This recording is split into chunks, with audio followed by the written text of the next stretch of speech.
this is the money question in my mind, and I know that you've thought about this a lot. The Hmm. Gilded Age turned into the Progressive Era.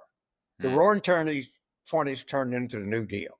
This shit's going to end up somewhere, and it's not going to be where it is. Okay, if Yeah. we just project what is the result of all of this almost comical display of wealth that we're looking at. It didn't end well in 18th century France. It didn't win well in early 20th century Russia.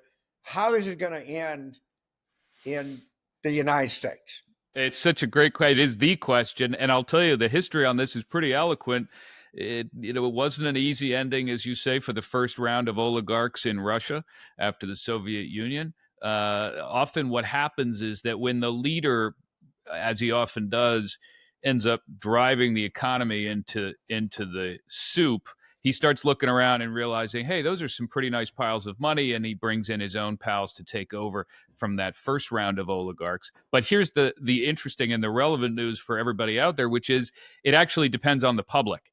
The pattern is very clear that the key factor in reining in oligarchy of one kind or another is civil society, and that often historically has taken the form of street protests in many cases, or labor strikes, or investigative reporting, or some combination of all three.